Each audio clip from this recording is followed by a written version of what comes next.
Really, mobile capture is the ability to capture documents and document data and transactional information in the field, closer to the point of entry or at the point of creation if possible. It's a new phase. We went through initial scan on site. We went through batch and centralized capture, still doing a lot of that, as you well know. Things have been moving to distributed to move it out to the point of entry into the corporation. And now it's going to move out to the point of origination. Very exciting potential. Once you start looking at wireless and document capture, there are really two different issues. We've got the evolutionary side of document capture, which improves business processes. We calculate the software size at about $2.5 billion a year. This is worldwide. It's been growing at about 12%. Recently, it's down a bit because of the 2008 problems, from about 16. Seems to be going back up again. I was pessimistic about Europe, but people are telling me, hey, you shouldn't be pessimistic. Things are actually going very well. But it's focused on documents and records management, and people have felt that it was vulnerable to disruption as documents and workers go mobile. At the same time, we've got this revolutionary technology of wireless, which is creating new business processes, and it's the fastest growing large market in history. Just huge, huge, huge volumes. And it's profoundly disruptive. So the issue is putting those two together, leveraging the cameras on these phones primarily. The case is fairly obvious. Don't move the paper. Capture it while mobile, and then increase the speed and value of capture, as Clay was talking about the value of. So we get into a real-time understanding of documents. Cloud technologies, repositories are fast growing. Many, many people are putting documents into these cloud repositories, and it's changing processes and records management. I personally think that it's going to result in some major issues popping up, because there's a lot of companies getting into this, a lot of individuals putting documents which may or may not have value into these repositories. How do you manage that? How do you control that in the future? And what happens if one of these companies goes bust? You're meant to back it up locally. I'm sure most people don't. The highest value comes from real-time ad hoc transactional capture, as I call it, i.e. the understanding of the data from the capture process at the point of capture and integrating with the back-end databases. E-forms, with some of these new e-form devices, can expand that, and demand for paper scanning, interestingly, is increasing because it's much more exceptional-based, attachment-based, as opposed to the main form. At the same time, smartphone and tablet image quality on the cameras has been a detraction, and network bandwidth has been a problem. All that is changing very dramatically.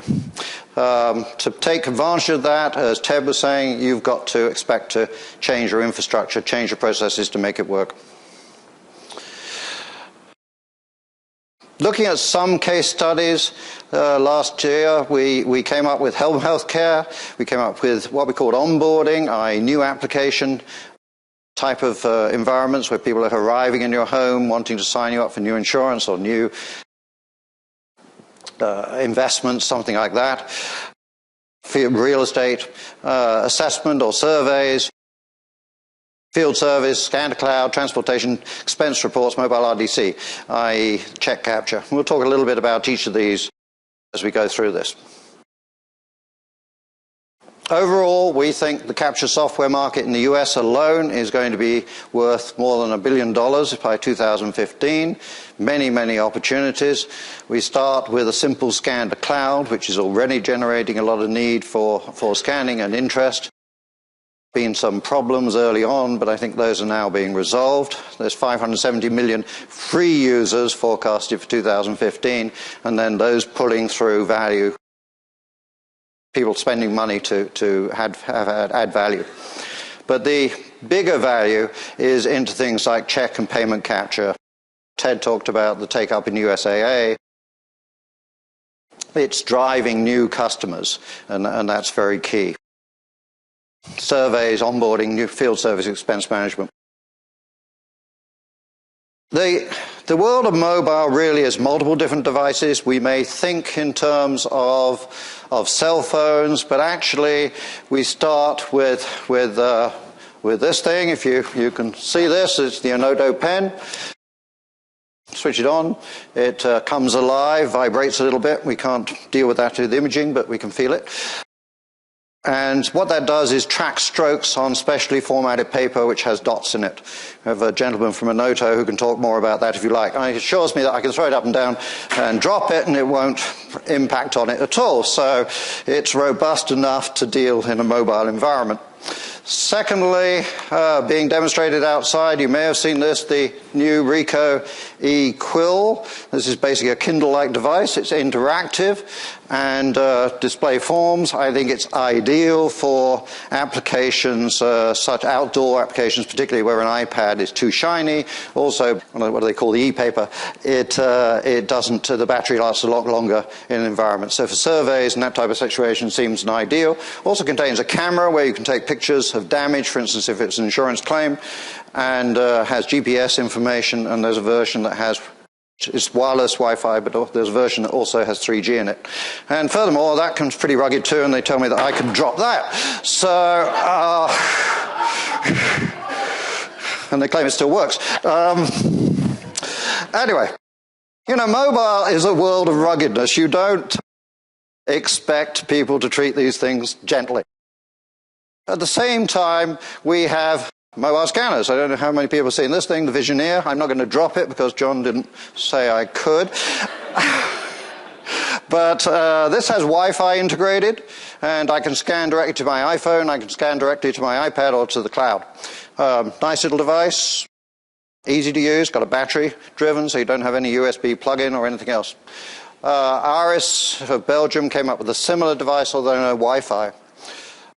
At the same time, you've probably seen the scanners from Fujitsu, the S1000, small pocket scanner, Epson, Canon, Kodak, others, where it plugs into USB. I would expect those devices to become battery optional and Wi-Fi enabled in the future. We have a lot of applications with cell phones. For instance, one of the early ones I got was simple business card capture. I don't know how many of you are utilizing business card capture with a cell phone? 3, 4, 5, 6, 7, 8, 9, 10, few. I suggest you all look at it. To me, it's a wonderful app. You pick up business cards that shows like this. You take a picture of it, it OCRs it, puts it in the address book, synchronizes with the cloud, and saves you one hell of a lot of typing. Simple forms processing application, if you think about it. However, there's been a lot of poor apps, people who failed, who promised, overpromised, pictures of documents and others which got badly scanned and didn't handle well. Recently, Nuance has come out with a version of Paperport called Paperport Anywhere. It synchronizes with the desktop. You can take a picture of the cell phone or with the scanner, automatically connects and is retrievable by anyone anywhere over the cloud. We get toolkits for cell phones. Abby is focused really on OCR. Image enhancement, more recently from Kofax. We've now got a mobile VRS, which I'll show you some result from, which I think is an exciting move in the technology area. So we're getting tools, we're getting capability, we're getting enhancements all coming along with this technology. Of course, users will have business and personal apps on the same device. Some will be private, some will be public.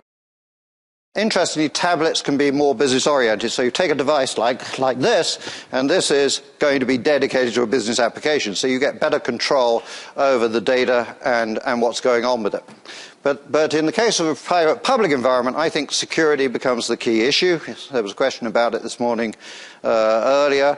I think we will see increasing control over the apps by IT departments and controls over downloads and private corporate app stores to control this.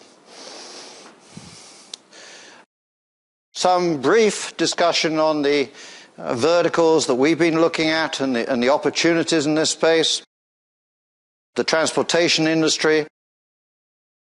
bills of lading, weight inspection records, and the industry is currently putting mobile scanners into each of trucks like this, but also there's people utilizing cell phones to be in a beginning way to do capture. We think that the kiosk scan business, which is currently at truck stops, will be replaced by this type of mobile scanning capability.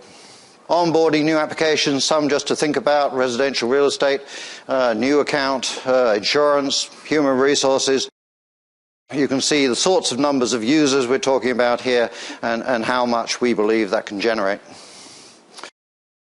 Surveys, assessments, audits, mostly e-forms related with camera and voice annotation. So again, the beauty of these type devices, a lot of them, cell phones, is that you can capture voice and other metadata at the same time, like locational data, like time, etc. Field service, likewise, signatures with pens on the touchscreen, photographs of the damage, and all then communicating through and driving transactions. Mobile expense management is interesting. How many people claim here that they are all electronic when it comes to expenses? Anybody? Half a dozen? And for instance, I was talking to someone from Kaiser Permanente the other day, and they said, oh, we wouldn't be interested in paper. We're all electronic. We just spent millions on going electronic. And I said, well, don't you, as a saleswoman, don't you ever have to buy something for cash? And she said, oh, yeah. So I said, well, if it's over $30 or $50 standard, do you have to file a receipt? Yeah, she said. I said, it's a pain. She says, I have to put it in my briefcase, I have to try and sort these things out, I have to send them in, it's a mess. So I said, well, supposing you could just take a picture of it with your cell phone and be done. And she said, wow, I would love that type of app. Now, Concur, who, as you know, is a leading company in the expense management system, has had 700,000 downloads of its receipt capture software. Now, that's just an image capture at present. Used by employees in over 10,000 corporate clients, they tell me, 600,000 to 700,000 receipts captured on mobile devices every month. And there's two types of environments. Huge labor savings, huge savings in effort. I need this application. I don't use currently an unuploaded expense management system. I should. I think it would make life so much easier for me. Interestingly, OpenText gave me permission to talk about a new capability they're coming out with in a couple of months.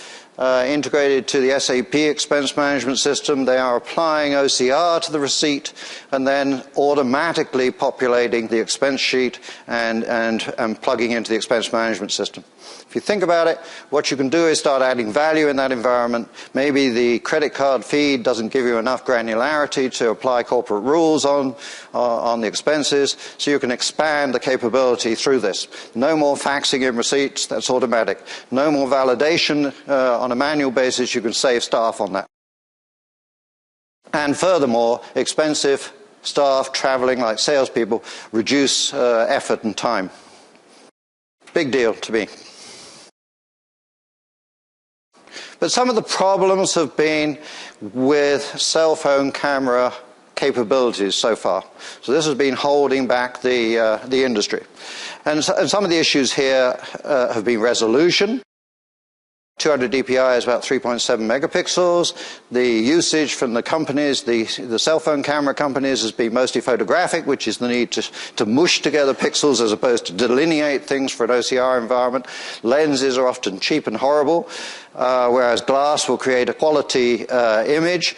If, for instance, you take this image, I took this with my Nokia. This is a 3 megapixel camera, but the interesting thing about this is that there's a big glass Zeiss lens on it. It's all back to optics like it always has been. So I get successful OCR of 8.5 by 11 pages from this camera very, very nicely. Distance affects focus and resolution because obviously the further you are away, the more difficult it is. Extraneous information can be collected, which you don't necessarily want, the surrounds, etc. 3D images, as you can see with this picture of a receipt, which I took in Japan when I was there in last November.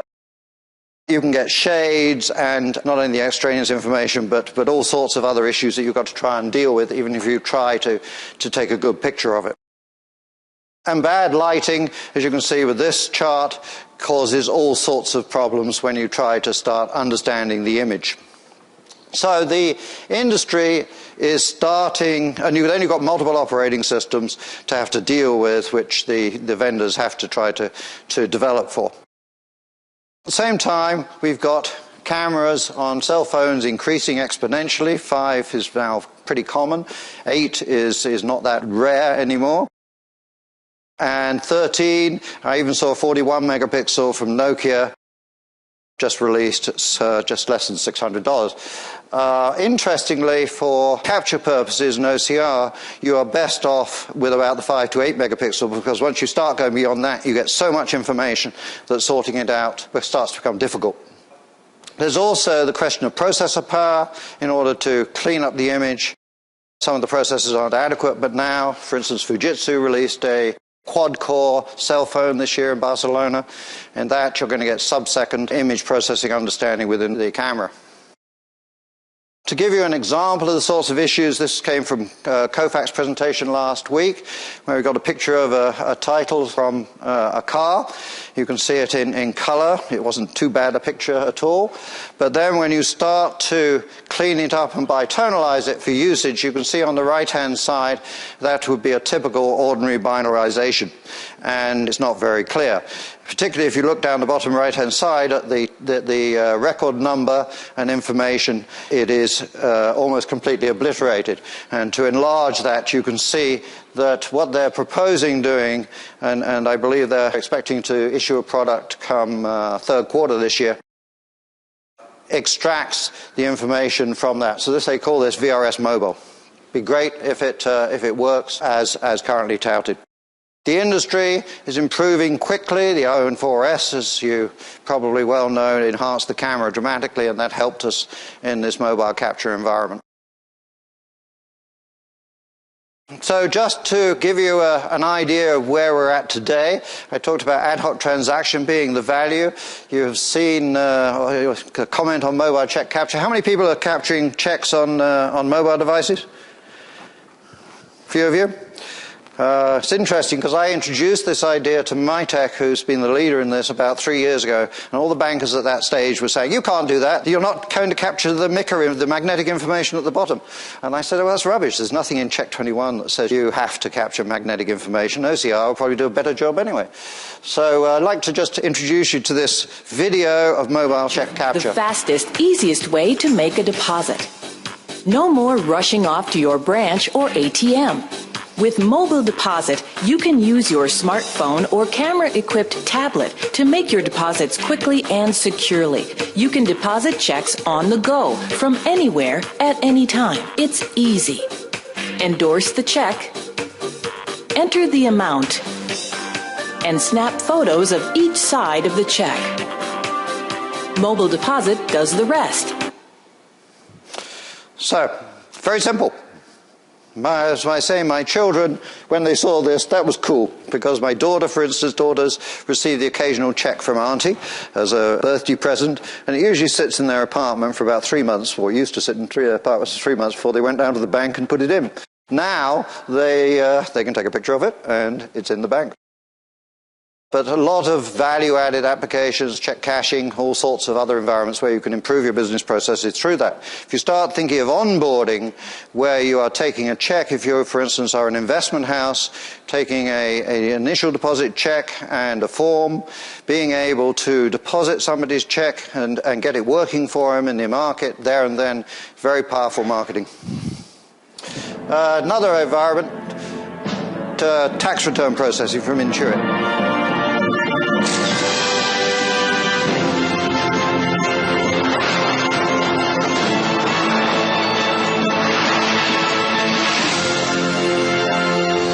This year, make your taxes a snap with the SnapTax app from TurboTax. Just snap a photo of your W-2 and it automatically imports all your info and fills in all the right places. Just answer some easy questions and SnapTax guides you to your maximum refund so you can be confident your taxes are done right. Neat app from Intuit. They're leveraging the ABBY software to do this. But it's just indicative of the sorts of things you can do with a cell phone camera. And as a result of all this value proposition, you've got many vendors entering the market. One other area I'd like to mention, progressive insurance, currently prototyping a insurance quote app. You enter your zip code, you take a picture of your driving license, take a picture of your existing insurance ID or the VIN number of the car, and you get back a binding quote within seconds. Wonderful technology. Process improvement, reduced cost. I'd like to just talk briefly about expanding our thoughts into more pattern understanding. It's a picture from the tornado problems in Oklahoma last year, rather sadly. By taking pictures with a cell phone and transmitting this back as an app to an insurance company, nobody's doing this today. It just seems to me very illustrative. You have GPS information, you have time of day information, you can then mash that up with, say, a Google map, our app, and see what it was like before, and should be, with pattern recognition, able to automatically start to, one, assess your liability much more effectively, two, decide how many claims assessors, etc., you're going to have to put on the ground. From a government standpoint, how many emergency workers are you going to need to send? By putting together multiple issues of information like this.